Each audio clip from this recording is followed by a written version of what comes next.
이어서 고급육 사양관리 관련돼서 이제 설명을 드리도록 하겠습니다. 앞에 보시는 자료처럼 고급육 사양관리 포인트라고 했는데요.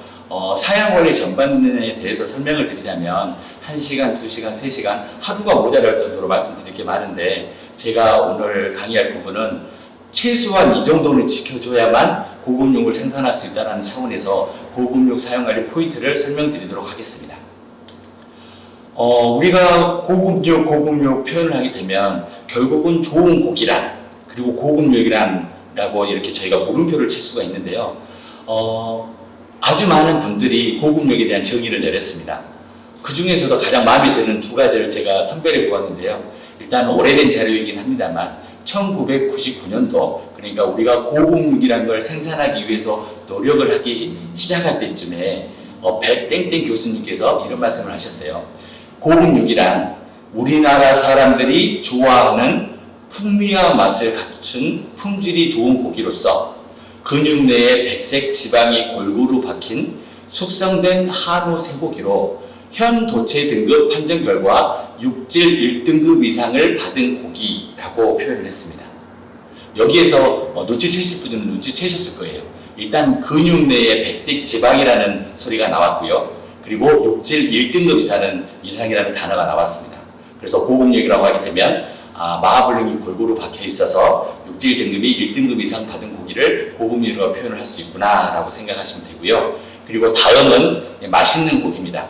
맛있는 고기란 선홍색 더하기 쫄깃함 더하기 촉촉함 더하기 고소함 더하기 부드러움. 이거는 말 그대로 축산물을 소비하는 입장에서 고급육이라고 표현한 것 같아요. 근데 여기 양축하시는 분들 역시 또 눈치를 채셨을 거예요. 일단 선홍색이라고 하게 되면 어느 정도 고급육에 해당하는 육색을 표현했을 거고요. 쫄깃함이라고 하게 되면 고급육에 해당하는 탄력도를 표현을 한 것 같아요. 그리고 촉촉함 같은 경우는 수분 함량을 표현했을 거고요. 고소함은 아무래도 휘발성 지방산 함량, 즉 그러니까 마블링의 정도를 표현했을 거라는 생각이 듭니다. 이렇게 박사님들이 고급육에 대해서 정의를 내려놨는데요. 저희는 사진을 보게 되면 쉽게 이해할 수 있을 것 같습니다. 좌측에 있는 사진은 현재 1뿔뿔 등급을 맞은 사진이고요. 그리고 우측에 있는 사진은 3등급을 맞은 사진입니다. 이 사진을 보시게 되면 일단 기본적으로 고기 색깔, 그러니까 육색이 좀 다름을 느낄 수가 있죠. 그리고 쫄깃함이라든가 촉촉함, 참 약간 물리적인 부분은 사진을 보고 해결할 수 없지만 일단 첫 번째 시각적으로 보일 수 있는 육색은 이 정도 색깔이 되어야만 1뿔뿔 등급을 맞을 수 있구나. 그런 부분을 눈치챌 수 있을 것 같고요. 그리고 가장 큰 차이, 그 등심 단면적 안에 근내 지방도, 그러니까 마블링이 이렇게 형성이 되어 있어야만 1뿔뿔 등급을 맞을 수 있구나라고 생각하실 수 있을 것 같습니다. 다음 사진을 보여드릴게요. 다음 사진은 우리가 통상적으로 1뿔뿔 등급을 맞은 등심이 이렇게 생겼구나라고 하면서 이렇게 보여드리려고 사진을 준비했습니다. 등심 단면적이 참 예쁘죠? 그리고 이것도 1뿔뿔 등급 맞은 사진이고요. 이거는 저희가 2020년도에 한우 품평회가 있었잖아요. 품평회 때 1등상, 1등부터 이렇게 등수가 맺어졌는데 1등을 받은 대통령상을 받은 그런 등심 단면적 모습이고요. 두 번째는 2등을 받은 국무총리상 등심 단면적 모습입니다.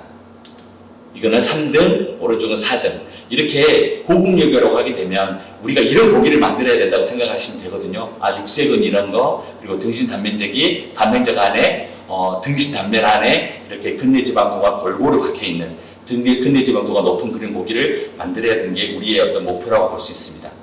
그러면 이런 질문을 할 것 같아요. 고급육이라는 게 어떤 건 알았는데 과연 어떻게 만들어야 될 것인가? 제가 서두에 설명드린 것처럼 크게 6가지를 제가 말씀을 드릴 거예요. 설명을 드리자면 밑도 끝도 없이 길어지는데요. 제가 키포인트만 설명드린다고 했잖아요. 그래서 제가 한 개부터 6가지, 약속이라는 단어를 쓰겠습니다.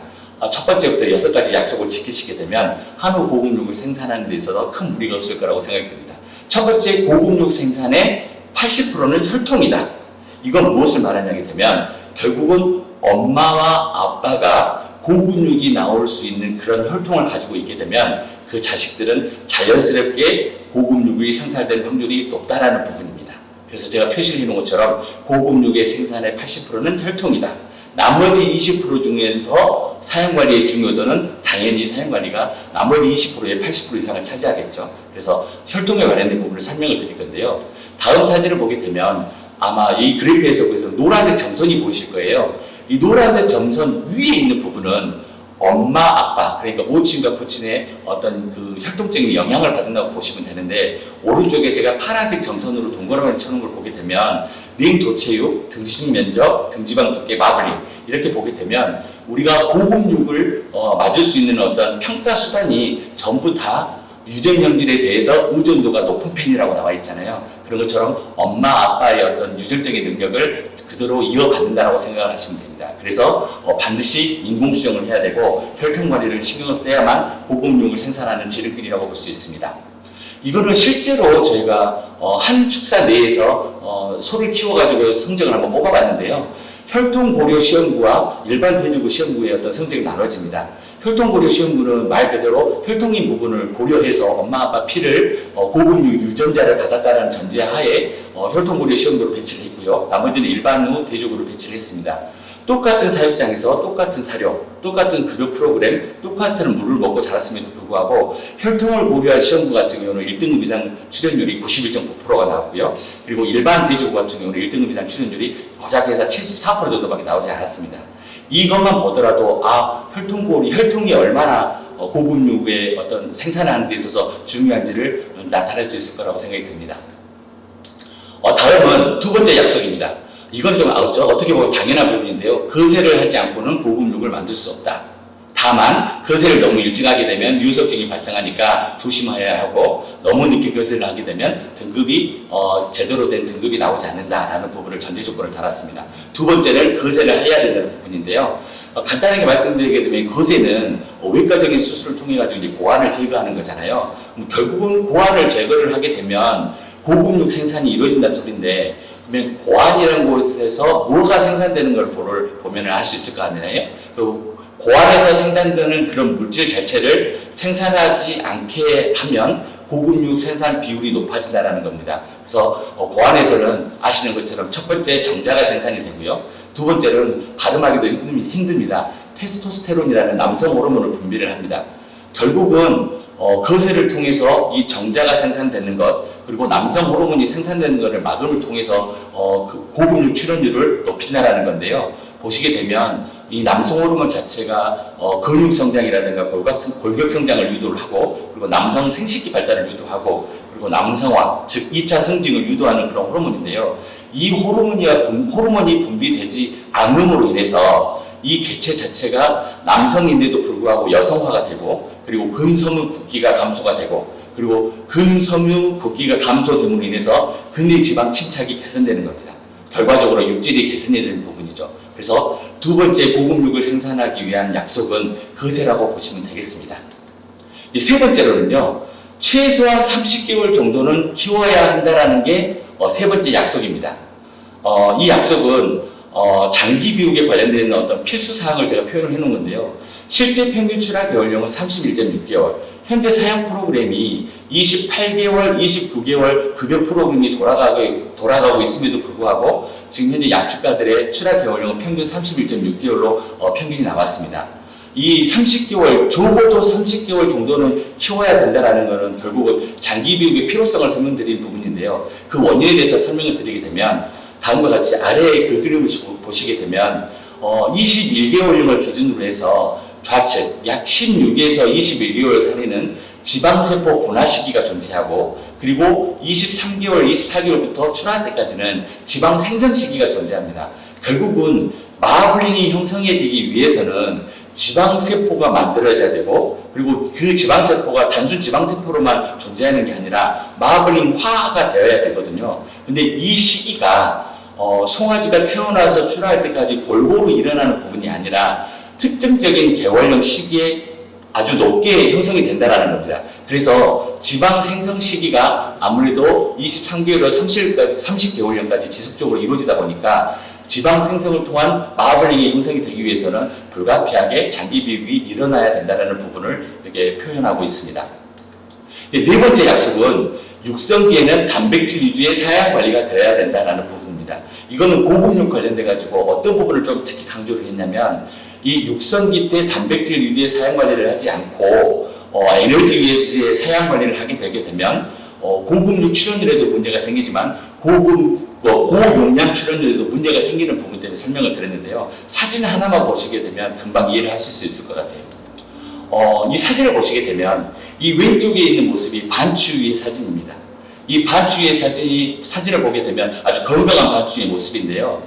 이게 만약에 육성기 때 단백질 위주의 사용 관리를 하지 않고 에너지 위주의 사용 관리를 하게 되면 이렇게 반추위의 벽이 이렇게 빨갛게 이렇게 뭐라고 표현할까요? 반추위 벽에 있는 육모가 다 무너져 버리고 빨갛게 살이 드러난다고 보시면 됩니다. 이렇게 되면 소화 자체가 일어날 수가 없고 미생물 자체가 서식할 수 있는 공간 자체도 없어져 버리는 거거든요. 그래서 고급육 생산을 위해서는 육성기 때 반드시 육성기 전용 사료를 급여를 해야 하고, 그리고 혹시나 탑드레싱을 하더라도 단백질 위주의 원료라든가 첨가제를 탑드레싱을 해줘야 된다는 부분입니다. 다섯 번째는 마블링이 생기는 시기에는 마무리 사료를 반드시 급여해야 된다는 겁니다. 말 그대로 아까 장기교육 때 설명을 드렸잖아요.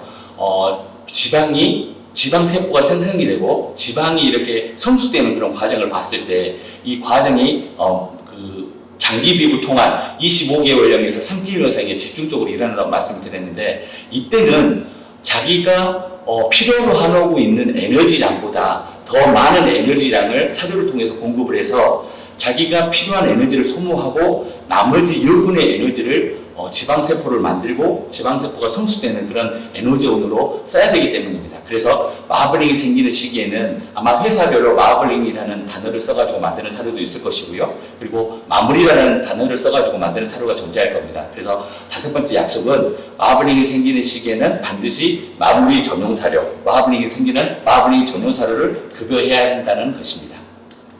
이제 여섯 번째 약속은 사양관리기보다는 양축농가의 어떤 소득 향상을 위해서 제가 적어놓은 부분인데요. 미리 등급을 예상해서 더 많은 소득을 도모를 하자라는 부분입니다. 이 다음 사진을 보시게 되면 아마 양축하신 분들은 경험이 있으실 거예요. 이 개체가 출하를 해서 도축장에서 결국은 도살이 되고 다음에 등급 판정사들이 이 개체의 육질 등급, 용량 등급을 표현을 하는데, 요새는 초음파 기술을 이용을 해가지고 도축하기 전에도 이 개체가 과연 어느 정도 용량을 가지고 있는가, 어느 정도 육질을 가지고 있는가를 이렇게 미리 판독을 할 수가 있잖아요. 그래서 이런 부분을 판독을 해서 아무래도 육질 수준이 높게, 육질 등급 수준이 높다고 판단이 되게 되면 공판장 출하를 해야 될 것이고요. 그리고 육질 수준이 높지 않는다면 나름대로 농가 소득을 위해서 시장 출하를 하는 것도 괜찮은 방법이라고 생각이 듭니다. 제가 6가지 약속을 드렸어요. 첫 번째로는 제가 말씀드린 것처럼 거세 고급육의 생산은 유전지다라는 거, 혈통적인 부분을 강조를 했고요. 두 번째로는 반드시 거세를 해야 된다. 그리고 세 번째로는 장기비육을 해야 된다. 네 번째로는 육성기 때는 철저한 단백질 위주의 사용 관리가 돼야 된다. 그리고 다섯 번째는 마블링이 형성이 되는 시기에는 마블링 전용 사료를 급여를 해야 된다. 그리고 여섯 번째는 부가적으로 초음파 육질 판독을 통해서 양축가가 벌어들이는 어떤 소득을 조금 더 개선시켰으면 좋겠다라는 부분을 말씀드렸습니다. 이것으로 고급육 사용 관리에 관련돼서 설명을 마치도록 하겠습니다. 수고하셨습니다.